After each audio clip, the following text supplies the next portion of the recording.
राधे राधे, हरे कृष्णा दोस्तों। आप सभी को आपकी दोस्त केशवी का दंडवत प्रणाम और बहुत बहुत आभार। दोस्तों, आज हम बात करेंगे महान ग्रंथ श्रीमद् भगवद गीता के बारे में। दोस्तों, गीता का ज्ञान श्री कृष्ण ने अर्जुन को आज से करीब 5000 साल पहले दिया था। दोस्तों, गीता में लिखी एक एक बात इतनी प्रभावशाली है कि जीवन की हर परिस्थिति में हमारा मार्गदर्शन करती है। यदि हमने गीता के उपदेशों को अपने जीवन में धारण कर लिया तो हम किसी भी परिस्थिति में अपने पथ से, अपने मार्ग से और अपने कर्तव्य से कभी भी दूर नहीं हटेंगे। आज हम गीता के सभी 18 अध्यायों से लिए गए 35 उपदेशों के बारे में बात करेंगे।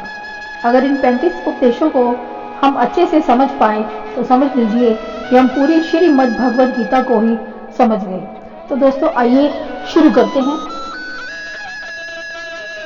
जिसने मन को जीत लिया उसने तो पहले ही परमात्मा को प्राप्त कर लिया, क्योंकि मन को काबू करने में मनुष्य को शांति की प्राप्ति होती है। ऐसे मनुष्य के लिए सर्दी गर्मी, मान अपमान, सुख दुख सभी एक जैसे होते हैं।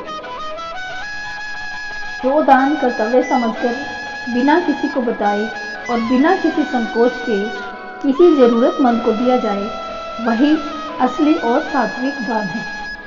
श्री कृष्ण कहते हैं कि जो सब जगह मुझे देखता है और सब कुछ मुझ में देखता है, उसके लिए न तो कभी मैं ही अदृश्य हूँ और ना ही वो मेरे लिए अदृश्य है। मैं हर जीव के हृदय में परमात्मा स्वरूप स्थित हूँ। जैसे ही कोई जीव किसी देवता की पूजा करने की इच्छा रखता है, मैं उसकी श्रद्धा को स्थिर करता हूँ, जिससे वह उस देवता की भक्ति कर सके। जिस प्रकार मनुष्य अपने पुराने वस्त्रों को त्याग कर नए वस्त्र धारण करता है, उसी प्रकार आत्मा भी पुराने और व्यर्थ के शरीर को त्याग कर नया भौतिक शरीर धारण करती है। जो मनुष्य कर्म को फल के लिए करता है, उसे न तो फल ही मिलता है और न ही वह कर्म कहलाता है। इसलिए फल की इच्छा किए बिना ही कर्म करना चाहिए। मैं ही लक्ष्य, पालन करता स्वामी, साक्षी, धाम, शरण स्थली तथा अत्यंत प्रिय मित्र हूँ। मैं सृष्टि तथा ब्रह्मांड सबका आधार, आश्रय एवं अविनाशी बीज भी हूँ।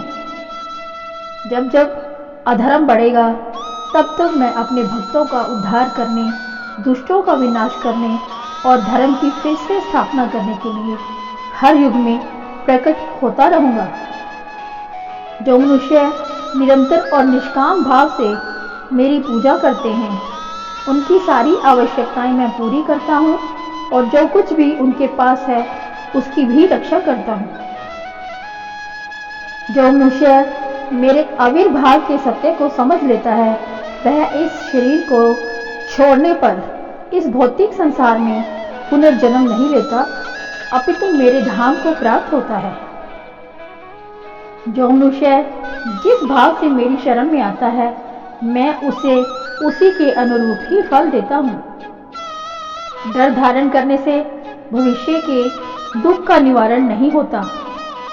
डर केवल आने वाले दुख की कल्पना मात्र ही है। अनेक जन्मों के बाद जिसे सचमुच ज्ञान होता है, वह मुझे समस्त कारणों का कारण जानकर मेरी शरण में आता है। ऐसा महात्मा अत्यंत दुर्लभ होता है। मैं अंतर्यामी होने के कारण सभी का भूत, वर्तमान और भविष्य जानता हूँ, परंतु मुझे कोई नहीं जानता। मैं जल का स्वाद, सूर्य तथा चंद्रमा का प्रकाश, वैदिक मंत्रों में ओंकार, आकाश में ध्वनि तथा मनुष्य में सामर्थ्य हूँ। जो मनुष्य निरंतर और अविचलित भाव से भगवान के रूप में मेरा स्मरण करता है, वह मुझको अवश्य ही पा लेता है। जो मनुष्य सब प्राणियों के सुख दुख को समान समझता है, और सबको समभाव से देखता है, वही श्रेष्ठ योगी है। क्रोध से भ्रम पैदा होता है, भ्रम से बुद्धि व्यग्र होती है, और जब बुद्धि व्यग्र होती है तब तर्क नष्ट हो जाता है, और जब तर्क नष्ट हो जाता है तब व्यक्ति का पतन हो जाता है। प्रत्येक बुद्धिमान व्यक्ति को लोभ, मोह, क्रोध का त्याग कर देना चाहिए, क्योंकि इससे आत्मा का पतन होता है। जो व्यक्ति भक्ति में श्रद्धा नहीं रखते वह मुझे नहीं पा सकते, अतः वे इस दुनिया में जन्म मृत्यु के रास्ते पर आते जाते रहते हैं। जो हुआ वह अच्छा हुआ, जो हो रहा है वह भी अच्छा ही हो रहा है, और जो होगा वह भी अच्छा ही होगा। तुम्हारा क्या गया जो तुम रोते हो? तुम क्या लाए थे जो तुमने खो दिया? तुमने क्या पैदा किया जो नष्ट हो गया? जो तुमने दिया यहीं पर दिया, जो लिया यहीं से लिया। जो आज तुम्हारा है वह कल किसी और का होगा, क्योंकि परिवर्तन ही संसार का नियम है। जन्म लेने वाले के लिए मृत्यु उतनी ही निश्चित है जितना कि मरने वाले के लिए दोबारा जन्म लेना। इसलिए जो अपरिहार्य है उस पर शौक नहीं करना चाहिए। कोई भी व्यक्ति जो भी चाहे बन सकता है, यदि वह व्यक्ति एक विश्वास के साथ इच्छित वस्तु पर लगातार चिंतन करे। मैं सभी प्राणियों को एक समान देखता हूँ। मेरे लिए न तो कोई कम प्रिय है और न ही ज्यादा, लेकिन जो प्राणी मेरी प्रेम पूर्वक आराधना करते हैं वो मेरे भीतर रहते हैं और मैं उनकी सदा ही रक्षा करता हूँ। मन की गतिविधियों, होश, श्वास और भावनाओं के माध्यम से भगवान की शक्ति सदा तुम्हारे साथ है। जिस प्रकार सत्य की ज्योति अंधेरे में भी चमकती है, ठीक उसी प्रकार सत्य भी चमकता है। इसलिए हमेशा सत्य की राह पर ही चलना चाहिए। वह प्राणी जिसके अंदर ज्ञान की कमी होती है और ईश्वर में जिसकी श्रद्धा नहीं होती, वह जीवन में कभी भी आनंद और सफलता प्राप्त नहीं कर सकता।